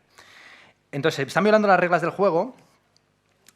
La cuestión es si hay juego o no hay juego. Si el arte es un juego, porque hay algunas interpretaciones del arte como juego, la más famosa es la de Gadamer, donde muchas veces él habla de una formalización o objetivación del juego. Lo que separa a los deportes de las artes es que en el deporte estás tan metido en la acción que no puedes objetivarte o separarte, tener un juicio estético independiente o desinteresado sobre lo que está sucediendo. O sea, Messi no puede regodearse en sus jugadas. El momento en el que se vuelve artístico es cuando hay un espectador que ve la obra como cerrada para su interacción, ¿no? Entonces, y la contempla como algo situado allí. Entonces, claro, ¿entonces es un juego o no es un juego? Pues yo creo que no. Sinceramente, el arte no es un juego. El arte es muy serio. Que sea serio no quita que sea divertido. Normalmente la seriedad no se opone a la diversión. La diversión se opone al aburrido. Y lo serio no sé muy bien a qué se opone. Porque hay muchas cosas que nos tomamos a la ligera, pero son muy serias, ¿no? Entonces, en fin, sin más. Lo interesante es como toda pedagogía artística o cultural siempre ha usado el mecanismo de la ironía. Por eso es lo mismo. Para enseñarte que no debías acostarte con tu madre, te ponen una obra de teatro de un tipo que se acuesta con su madre. Entonces, ¿cómo nos tomamos esto de la catarsis, del temor y la compasión, en la mímesis de los actos, ¿no? El teatro griego, pero es que, ¿sabes qué pasa? Que es más fácil educar una pedagogía negativa sobre lo que no se debe hacer que lo que se debe hacer. Hay muchas formas de acertar y hay muy pocas formas de hacerlo. Bueno, hay muchas formas de hacerlo mal y bien, pero se le puede dar la vuelta al comienzo de que era Guerra y Paz o Ana Karenina, ¿no? De que todas las familias felices se parecen. Ana Karenina, ¿no? Y las infelices lo son a su manera. Pero también se puede decir al revés. Todas las familias infelices se parecen, las familias felices cada una lo es a su manera. Es más fácil señalar al machista retrógrado que al aliade, que es una especie como de ente, es el intelecto agente. Está en algún sitio, pero no sabemos muy bien dónde. Pues esto, es más fácil educar negativamente sobre lo que no se debe hacer. Entonces, salen más en los medios los violadores, los asesinos, nunca el telediario no se abre diciendo hoy un chaval ha ayudado a una vieja a cruzar el paso de peatones y un vecino le ha llevado la sal y el azúcar y el aceite a otro vecino. O sea, el telediario, los hechos son siempre los hechos malos, negativos. Guerras, incendios, siempre. Tú estás en tu casa tranquilamente, pues no sé qué está pasando a mi alrededor. Todo el rato hay malas noticias, porque la esencia de la noticia es que sea mala. Para la buena noticia ya tenemos nuestra propia vida. Bien, entonces por ahí iría la cosa que te podría decir. No he dicho nada, pero he rellenado un espacio que tiene la forma de respuesta. Muchas gracias. ¿Alguna otra pregunta? Ahí al fondo.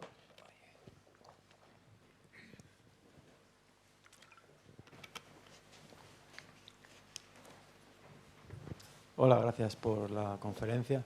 Tengo que admitir que vine un poco también de forma irónica, sin creerlo, al final me ha terminado atrapando. Yo me introduje en el mundo de la filosofía sobre todo por mi pasión por la música. Eso me llevó a leer ingenuamente a Kant y la crítica del juicio. No sabía esa... Joder, amigo. Esa relación entre la imaginación y la mente en la de la razón práctica. No lo discerní cuando lo leí, pero me lo propongo. Me gustaría preguntaros una pregunta para los dos. ¿También le vas a complementar a él? Yo no voy a contestar. Porque también de forma ingenua leí la estructura de las reflexiones científicas de Kuhn. Entonces, tengo la sensación un tanto ingenua, de forma un tanto personal, que en poco tiempo y recientemente ha habido como un cambio paradigmático en la sociedad sobre el papel que puede tener la filosofía o simplemente el libre pensamiento en el concepto de identidad o de nosotros mismos. ¿Tiene algo de verdad o simplemente es una interpretación un tanto naif o ingenua? Sí, No, tengo que rellenar un intervalo de tiempo nuevamente con una respuesta.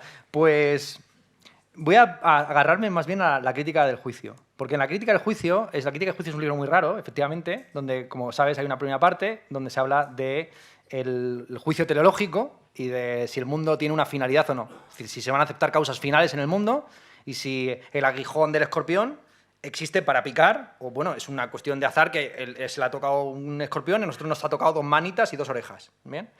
Y luego en la segunda parte se habla del arte. Entonces, en el propio Kant no queda muy claro cuál es la relación entre esas 2 partes. O sea, porque en ese libro hay un salto. Está hablando continuamente de biología, de cosmología, de cómo está el mundo, de si se puede, a partir de cómo está el mundo ordenado o desordenado, hacer una especie de demostración a posteriori de la existencia de Dios, las demostraciones clásicas de la escolástica, de Santo Tomás, y luego de repente se dedica al tema del arte. Entonces no queda muy claro cuál es la relación entre ellos dos. Y tiene que ver con lo que estamos diciendo, otra vez, con el tema de lo performativo, de la creación, de la construcción. Porque, claro, la metáfora que se ya utilizaba en la época de Kant es que el artista es un segundo creador. Entonces, que el artista y el arte ya en Grecia, el arte lo que hace es completar y perfeccionar en la naturaleza, que es el debate también que se produce en los padres de la Iglesia, de si la gracia abole la naturaleza o la complete y la perfecciona. Continuamente están con estos dualismos, que es la naturaleza versus la cultura o versus la gracia, básicamente un complemento que se añade, que transforma las materias plásticas iniciales. La relación que existe entre esas 2 partes de la teoría del juicio, la crítica del juicio, pues es esa, básicamente. Que el mundo se entiende como una obra de arte. Que el mundo se entiende como una obra de arte. Y que no hay posibilidad de conocer a Dios a través de esta obra de arte porque en todo caso habrá un juicio estético sobre cómo está el mundo del arte. El mundo del arte, literalmente porque el mundo es una obra de arte. Es la primera de las obras de arte. Y sobre otro no te voy a responder, que era la verdadera pregunta. Pero aquí tengo por fin tengo un especialista en filosofía de la ciencia que te puede decir alguna cosa. No, voy a... Se va a dar mus. No está cumpliendo las reglas del juego, ¿eh? No estoy cumpliendo las reglas del juego. Voy a dar la oportunidad para una pregunta más.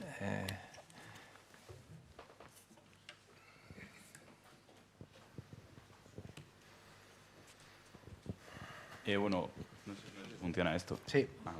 Que gracias por venir, lo primero. Bueno, ya te han agradecido todos mucho, pero bueno, desde nuevo. Vale. Vale, yo te quería preguntar sobre... Bueno, has hablado sobre arte antes, bueno, varias veces, pero una cosa en concreto que has dicho que el arte es algo que se debe tomar en serio. Y justo te quería plantear una duda que se me ha ocurrido estos últimos tiempos precisamente sobre el arte y cómo nos relacionamos con este.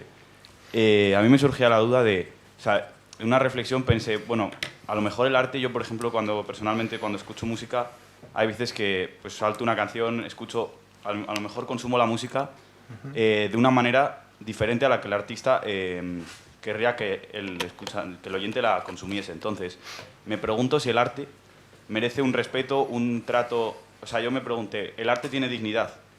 A ver, es una pregunta un poco rara, pero si debemos tratar el arte con un respeto o podemos maltratarlo, deformarlo y tratarlo como queramos y eso está bien. No sé, o sea, quería escuchar tu opinión sobre ello. No sé si me he explicado bien, pero bueno. Pues vamos a volver a Enheduanna, siglo XXIII a.C. Su sobrino es Naram-Sin. Naram-Sin es muy conocido en historia del arte porque una de las estelas más bonitas que nos queda de Mesopotamia es la estela de Naram-Sin, donde aparece el propio Naram-Sin degollando a sus enemigos, los elamitas. Esa estela, que era un monumento a un genocida y un dictador, tenía un objetivo político muy definido. O sea, no era una obra de arte, era una obra de legitimación política religiosa. Igual que las estatuas de Apolo, de Heracles o de lo que fuera, no eran obras de arte. Eran los dioses encarnados en ciertas materias.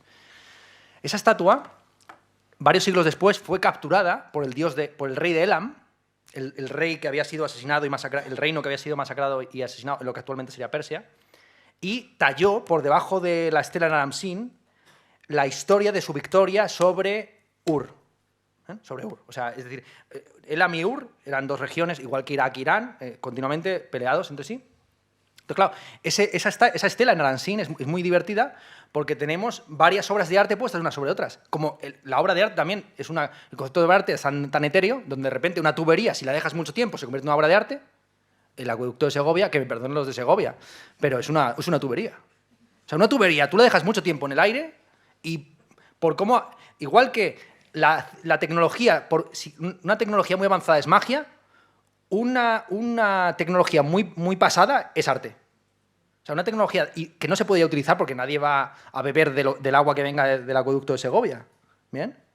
Entonces, a ver si me acerco a la respuesta que quería darte. Entonces, tenemos en la estela de Naram-Sin, tenemos una obra de arte que tiene un objetivo muy definido, que es legitimar la victoria de Naram-Sin, una obra que literalmente es reapropiada por otro rey que destruye parte de la obra para poner una especie como de pie de foto y yo se la arrebaté, pero es que la historia no termina ahí, porque el rey de Uruk, en este caso ya Babilonia, volvió a conquistar la estela, volvió a poner su señal y, por supuesto, finalmente los británicos se le llevaron a Londres.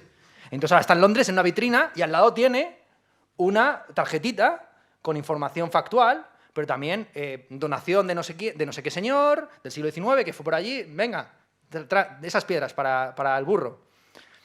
Y claro, si tú dejas esa estela al lado de la estela mucho tiempo, ese recuadrito, eso es una obra de arte. Porque ahora tiene 5 años, pero tú déjale un poco más y ya verás cómo se convierte en una obra de arte. Entonces, ¿cuál es la intención del artista? A veces la conocemos y a veces no. Es más, existe una distinción clásica, escolástica, entre la intención de la obra y la intención del obrador. La intento operis y la intento operandi, ¿no? O sea, la intención es que la mayor parte de los artistas y poetas, y también diría filósofos, hacen lo que hacen para molar, para caer bien, para que no les digan que no, como decía mi horóscopo de Esperanza Garracia. Entonces, pues para fardar, realmente. Pero luego eso no quita que lo que uno produce tenga utilidades independientes, que no previstas por el obrador. Entonces, eso es lo fundamental. Y precisamente se convierte en una obra de arte y no algo porque se ha segregado de tu cuerpo y porque tiene intenciones e interpretaciones independientes. Y cada generación tiene su Shakespeare, cada generación tiene su Homero, y Homero, pues en cierta época... Claro, ¿Homero qué es? O Virgilio, tú sabes, conocéis el famoso final truncado de la Eneida, ¿no? De Eneas, que es el pío, el héroe, el bueno, que cumple tanto su destino, que abandona a Dido, que se arroja ahí, se suicida porque Eneas marcha a fundar Roma, tiene un destino teleológico ese señor, y que no es un hombre justo, es un hombre piadoso, pero descubre en la escena final de la Eneida, que ahí termina en una especie como de nuevo de cliffhanger, descubre que un soldado que está desarmado, que le está pidiendo clemencia, lleva el cinturón de su mejor amigo. Que ese soldado adversario, ese enemigo que está ahí desarmado, ha matado a su mejor amigo. Entonces el pío Eneas, que se ha portado muy bien hasta entonces, decide matar a un enemigo desarmado. Fin de la historia. Entonces, ¿esto qué es? ¿Una glorificación de Eneas? ¿Es una crítica? Muchos la han interpretado como una crítica de Virgilio a Octavio, o como Octavio acabó con todos sus mejores amigos, todos sus aliados. Pues no lo sabemos, está abierto. No tenemos a Virgilio al otro lado del... Bueno, que se llama Vergilio, por cierto, con E, no con I. Lo de Virgilio es una cosa de Erasmo. Pero bueno, no tenemos a Vergilio, o en realidad se llamaría Vergilio, ojo. Hola, Vergilio. Vergil, ¿cómo estás? ¿Qué querías decir con esto? ¿Qué más da? ¿No? ¿Qué más da? Entonces, por ahí iría la respuesta. Bueno, esta vez hay que degenerar todo este tipo de lecturas. Esa es lo que se llama la falacia intencional. La falacia efectiva y la falacia intencional es que identificar la obra de arte o bien con los afectos que te genera a ti, como que la obra de arte se redujera a tu impresión subjetiva, y la falacia intencional, la falacia opuesta, donde se reduce la obra de arte al autor. Entonces, la obra de arte no se reduce ni al espectador ni al autor. Una cosa es la falacia intencional, que es que la obra de arte simplemente es un testimonio de una vida genial, que es la visión clásica de que en el fondo las obras de arte pues, son solamente eso, señales que deja una vida esplendorosa. Por desgracia, el mundo en que vivimos, del culto a la personalidad, en este caso mediática, entiende que todas las obras de arte no son sino merchandisings del artista, lo que queremos ser es artistas, ¿no? Se hacen encuestas continuamente de cuál es la profesión preferida de la gente, y la gente quiere ser escritor.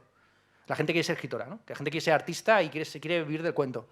Pero claro, se vive fatal siendo escritor. Es un horror escribir. No te digo escribir sin cobrar. No, escribir incluso cobrando es peor aún. Bueno, no es peor aún, pero vamos, que está muy mal. Está muy mal la cosa.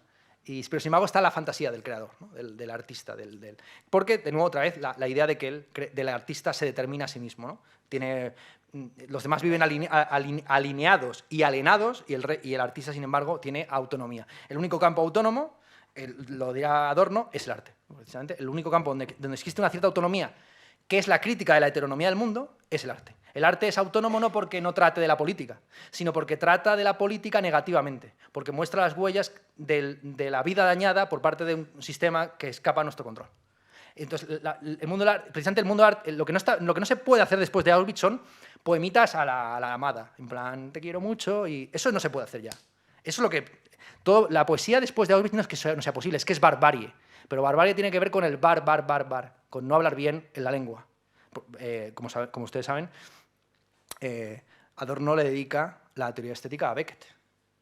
La barbarie, después de Auschwitz, no es posible la poesía en el sentido de una visión mágica del mundo donde todos estamos armonizados y todo está bien y podemos preirónicamente celebrar el amor, la primavera. No. Lo que hay que hacer es hablar del cambio climático, que se está follando la primavera. O sea, no hay primavera, no hay amor porque no hay salarios, no hay... el nivel de los mares se eleva, en fin, este tipo de cosas, ¿vale? Por ahí iría la observación que podría hacer nuevamente. No he respondido a nada, pero gracias por la pregunta. Bueno, yo creo que lo vamos a dejar aquí. Ya Ernesto ha contestado a suficiente, o lo ha intentado, suficientes preguntas.